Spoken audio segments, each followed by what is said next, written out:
You, finding life rather dull, dreaming again of exotic places, wishing you were somewhere else, we offer you escape.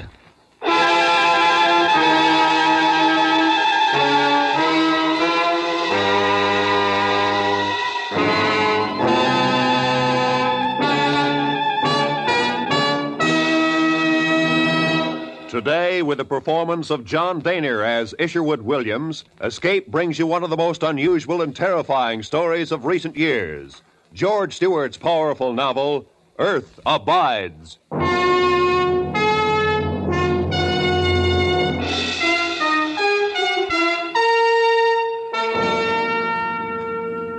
If you should awake some morning, tomorrow morning, let's say, if you should awake to a man-dead world where virtually all of human life had been destroyed from the face of the earth, leaving behind only buildings, bridges, machines, if you should awake to such a world tomorrow morning, what would you do? Where would you go?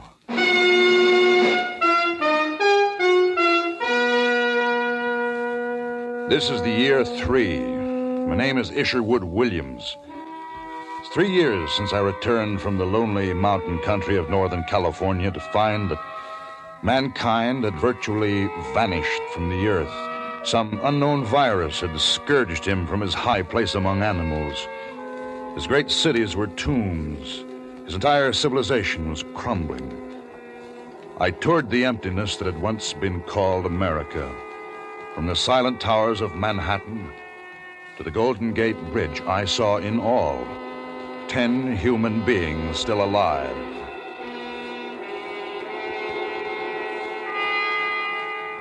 In the 4th month after my return to San Francisco, I saw a light on Nob Hill. It was there I found Em, who became my wife. Year 1 passed. We called it the year of the baby. Year 2, we called the year of the rats. Now it was year 3. Em, the baby, and I were struggling for existence amid the fast decaying wealth of San Francisco. Oh! All right, now be careful. Careful, Em. Isn't it funny? This always makes me feel like I'm doing something wrong. What? Now breaking into the biggest food store on Market Street. It's not wrong, Em. There's no private property anymore. This city, this grocery store, it's all ours now. But Ish, look. Look at this place. Yeah, the rats left their mark here, all right. There's the answer to their death. They ate all the food they could get at, then they ate each other. Oh, Ish, how horrible. It's a familiar pattern, Em. A species grows, dominates the earth for a short time, then dies. Now, come on. We'll take a look at the bottles and the canned goods.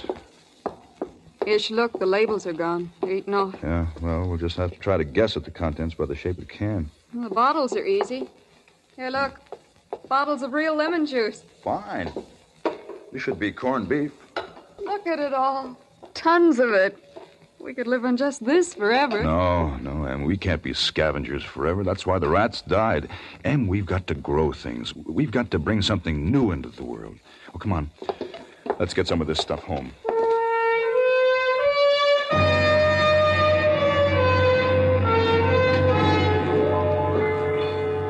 During that year, Em and I found whatever we needed for ourselves and the baby in the empty, silent stores of San Francisco.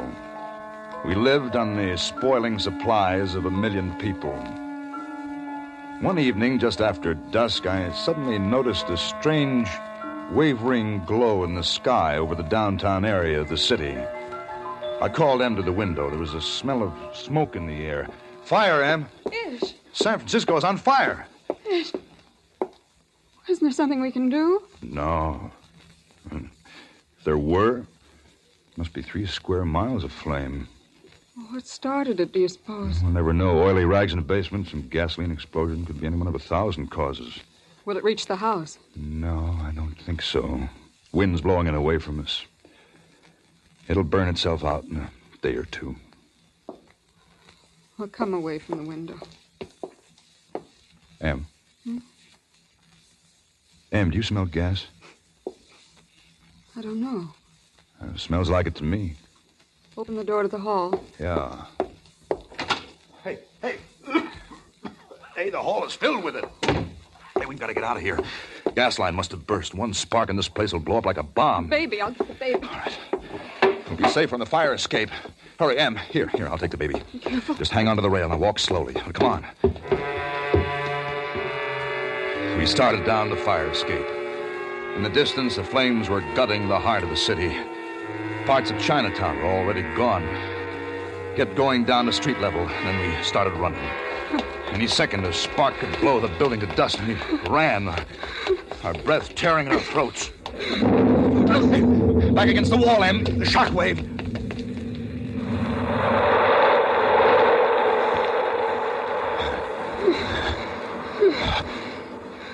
Em, you all right? Hold me close.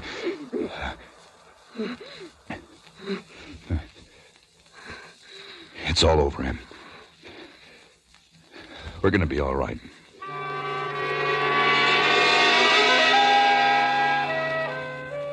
We moved to another section of town that had been spared by the fire. The days passed, the days and the weeks. Em and I were growing tired of the canned foods and wanted some fresh vegetables and fruit.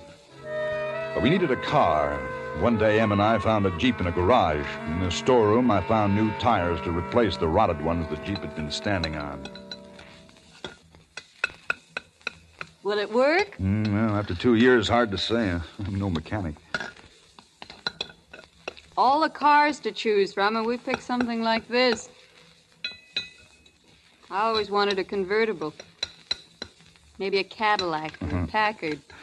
It's more useful and more durable. Besides, it's all we need. All right, Em. Let's try it. Step on the starter.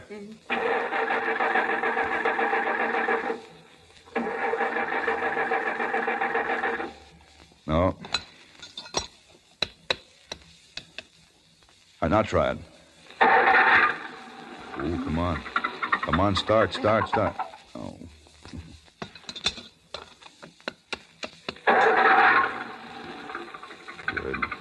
Good, come on. Good. Oh, come on. Yes, you did it.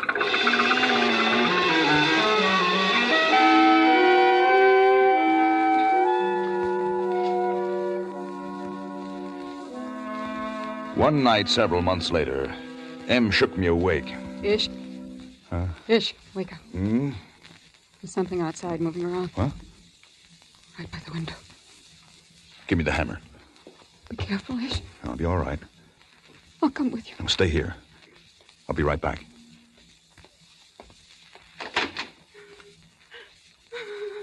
Who's there? Who's there? Girl. Come here. Oh, I won't hurt you. Come here. What are you doing? Eileen. My name is Eileen. Where are you from? Eileen. Hungry. Well, come on inside. Eileen? Oh, I've been looking all over for you. Eileen, where have you been? Okay, mister. You can put that hammer down. I ain't gonna hurt you. Oh, sure. Well, come on inside. Em, somebody's here. Just Eileen and me. She's my adopted daughter. About a year ago, I found her on Main Street in Los Angeles. She was starving. Can't forage for herself, Eileen can't, so I gotta take care of her. She can't think so good. Well, how long you been here? About 2 days, wandering around the city. Nice city, this San Francisco. Wished I'd have visited here when it had people. Reckon I really could have had myself a time. I'll get you two something to eat. Well, that's mighty nice. Oh, by the way, I sure am an impolite cuss. If my name's Ezra, I don't believe I caught yours. Isherwood. This is Em. Well, I'm happy to know you. Eileen, looks like we've met up with some real nice people.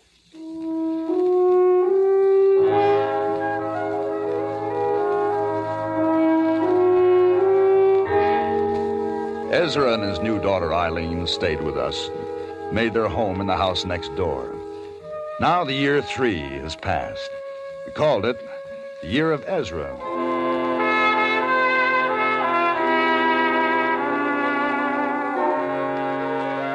November, the year 4. A woman came a week ago.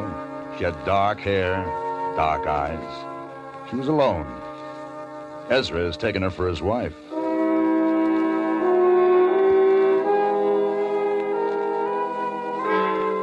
June 9th, the year 5. Our second son was born this day. We named him Joey. April, the year 6. 2 men and a woman have come. George says he's a carpenter. Harry worked in the bank. Well, he'll have to learn a trade. The woman is called Mabel.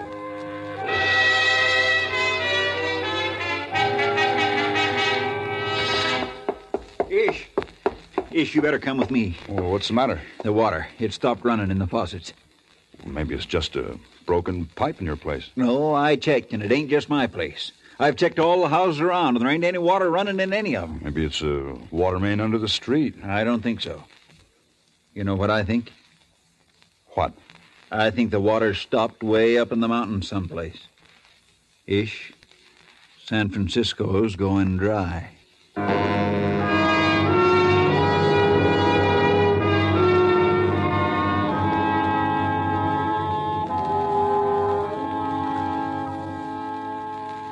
In 2 weeks, not a drop of rain. Ezra, we can't go on boiling the water forever. If we're going to live, we've got to get out of here. Yeah, but there's still all them canned goods. That's what's wrong, Ezra. We've been living off the old instead of building something new.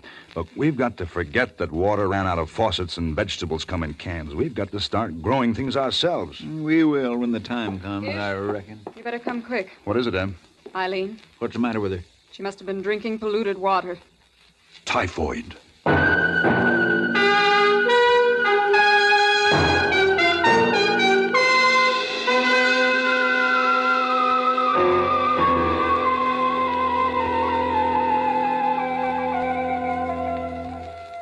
Well, what does the book say, Ish?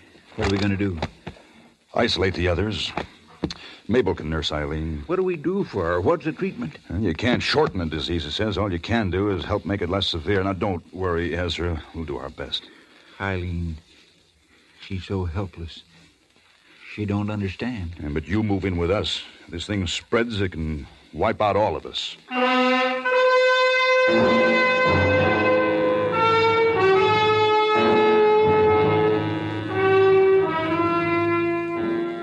Hellish, another case.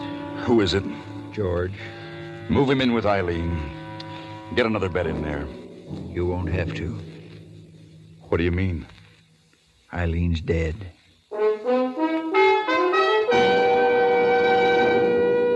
This is the year 6, a year of disease and death. I went to the drugstores, walking the misty, dark streets of the city, armed with my medical text, my hammer. I raided the dusty shelves and the long, warm refrigerators of the pharmaceutical departments. The wonder drugs had long since rotted in their vials. Some sulfur was still potent, and I used it liberally. Yet case after case of typhoid broke out. Some lived, most died, including our firstborn.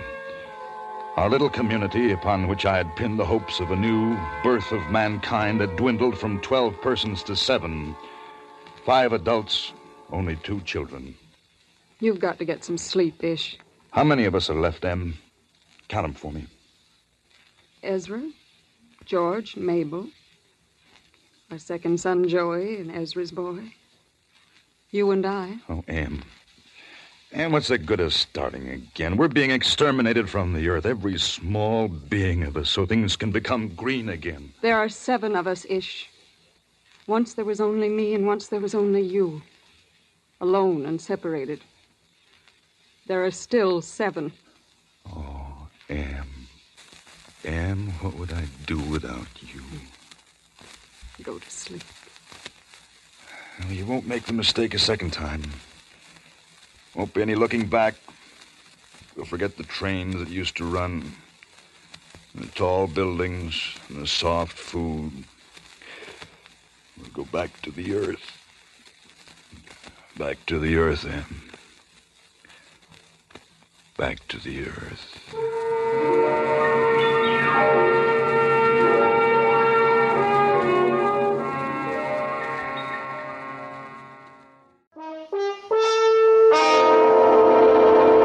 This is the golden age of radio. We'll be right back. We left San Francisco, we few survivors. We packed only the essentials, the machines, the conveniences. We left to the sun and the wind. From this time on, we'd work in the soil. The decay of the old times was behind us now. We went south and east until we came to a watered land, green with growing things. This would be our Eden. Here, without the memories of a dead people about us, we would begin mankind again.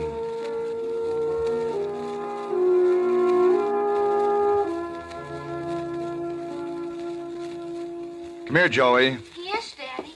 Joey, here, sit down here next to me. I want to ask you some questions. Sure. Now, first of all, what year is this? Oh, that's an easy question. The year 15. Joey, did you do your reading today? Sure. You like to read. Yeah. Joey, there's something I want to tell you.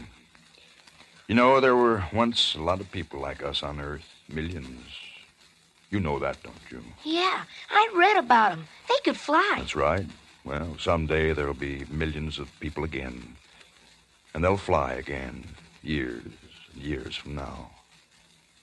But after I'm gone, there won't be anybody to show them the way. That's why I'm depending on you. What am I supposed to do? Learn, read, study. You're going to lead them someday, Joey, after I'm gone. Don't let them go back. You don't understand. I think I do. Oh, you will. Oh, look. I want to show you what I made this morning. What is it? It's called a bow.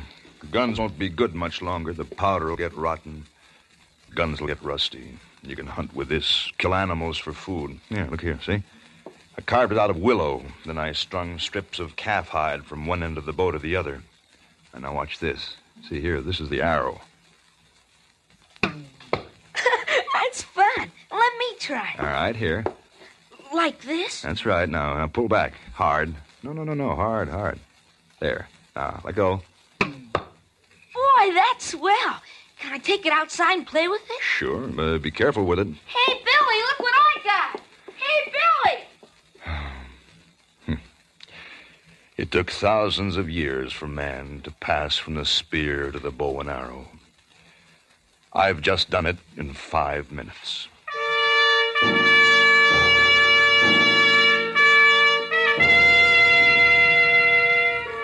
This is the year 19. I have gray hair. It's odd to think of myself as an old man. Well, I'm not really 51. There are 19 numbers in a smooth piece of rock in the meadow that I chipped in with my hammer and chisel. My hammer. What would I do without my hammer? Everything is going along well. Quite a farmer now. Community is growing. There are 45 of us. Strangers that drifted in. Babies born. Maybe man is something you can't quite kill off. A stranger named Charlie came in today. I don't like him. He's gruff and hard. And his eyes... I don't like his eyes. Sure, 3 men at a time. Gee, Charlie, how'd you do it? With my bare hands. Came at me all at once. I grabbed 2 of them and banged their heads together. They cracked like coconuts. Then the other one I knocked down and stepped on his face. Wasn't much left of him after I got through. Gee. It's time for bed, Joey. Oh, can't he tell one more, Dad? Maybe some other night. Okay. Good night, Dad. Good night, Charlie. Good night, Joey. Will you come tomorrow night? Maybe. Great kid you got there. What did you do in the old times, Charlie? Oh, a lot of things. For a while I was a stickman in Las Vegas. Used to be a fighter, too.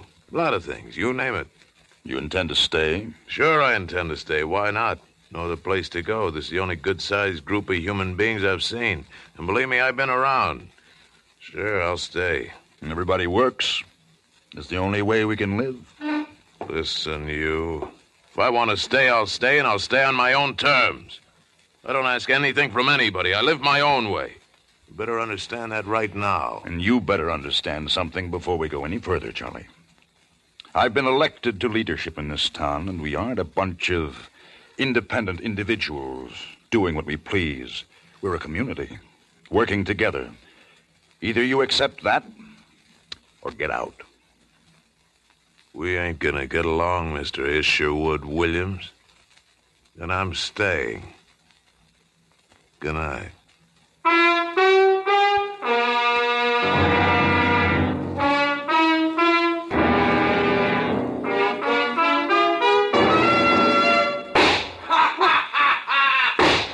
Gunshots! Ish, what is it? I don't know. Don't go out there, Ish. Ish, he's roaring drunk. Where is he? Right outside. Yeah. What's the matter? Are you afraid? Come on out. Ish. Ish, don't go.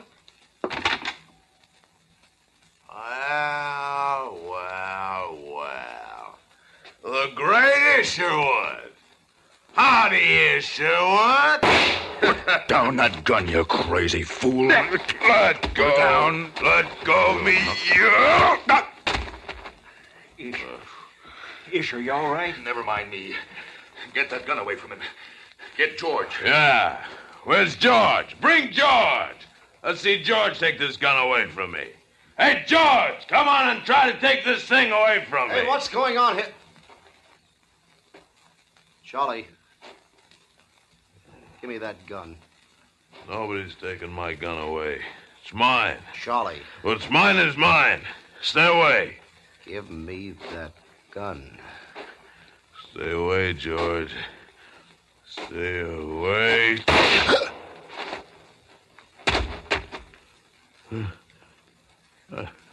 I told him to stay away. George. George! He's dead. All right, you. You've done enough damage with that thing. Hand it over.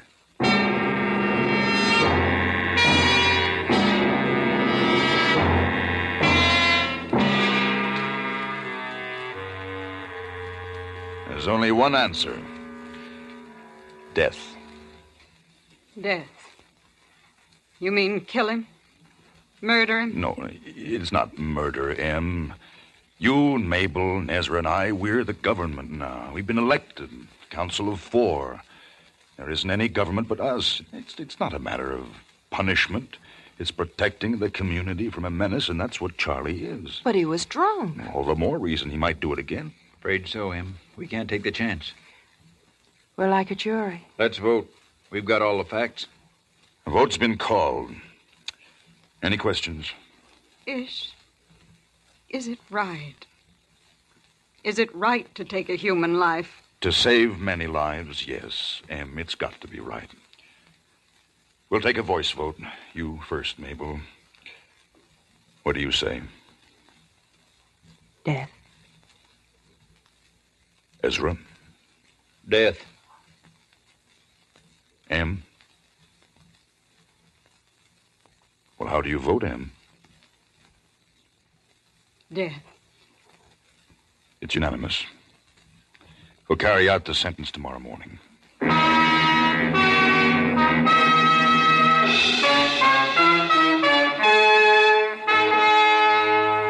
The Council of 4 had made its decision. This was not killing in passion or rage or hatred. This was the deliberate and sane elimination of an enemy. Early in the morning, we tied Charlie to an oak tree.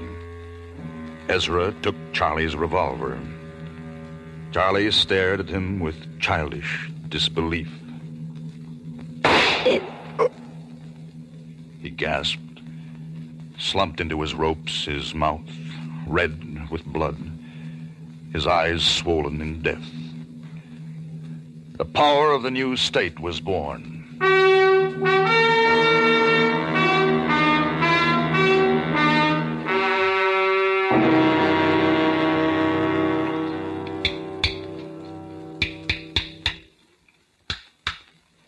Grandfather? Is it the new year now? Yes, Carl. New Year. Here, carry my hammer for me. No. won't hurt you. My hammer, here. No, I don't want it. Why not? It's magic. Magic? My hammer? Aunt Phyllis says your hammer's magic. She says you're magic. Carl, it's just a plain, ordinary hammer. No, now, Carl, don't be afraid. No, it's magic. You're magic. Dad. Hello, Joey. Carl, go and play. Sure, Dad. Goodbye, Grandfather. Joey, what's the matter with them? They say I'm magic. My hammer is magic. You're a legend, Dad. You're the only one left out of them all. Ezra, George, Mabel, Mother M, all gone now. Only you. The hammer's a symbol. Symbol of leadership. Yes. Yes, that's the way things happen. You're the only one that's lived through from the old times. The only one. The only one. Joey. Yes, Dad? I'm old. Very old. And I can't see very well. Did I make the numbers clearly? Yes, Dad. 48. The year 48.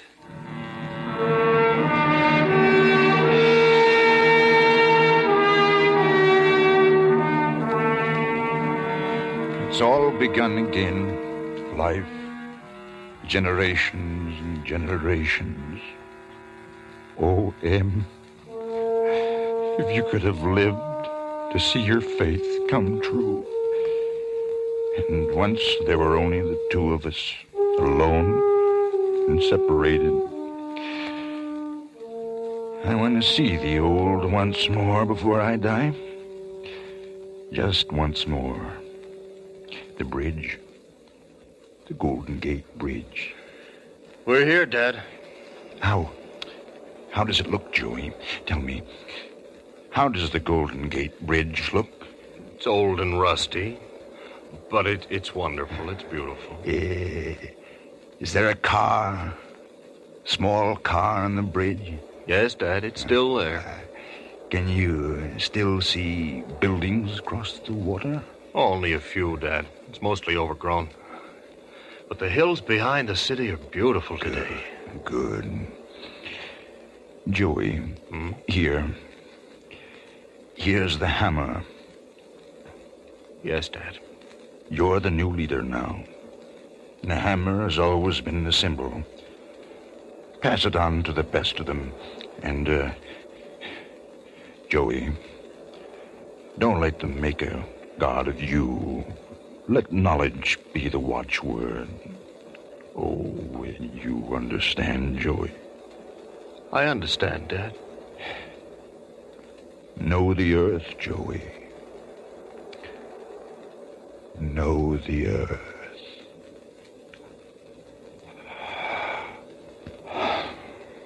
Dad. Oh. Men go and come. But the earth abides.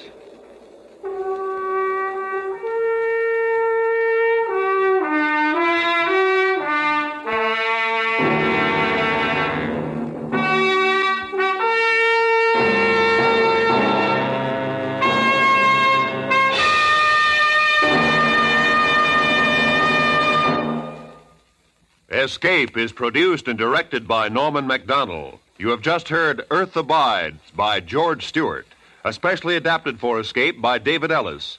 John Dehner was starred as Ish with Peggy Weber as M. Featured in the cast were Michael Ann Barrett, Parley Bear, Jeffrey Silver, Paul Frees, Lou Krugman, and Larry Dobkin. The special music for Escape was arranged and conducted by Ivan Ditmars. Stay tuned now for Make Believe Town, which follows immediately on most of these same CBS stations. Roy Rowan speaking for CBS, where you spend an hour with Frank Sinatra every Sunday afternoon on the Columbia Broadcasting System.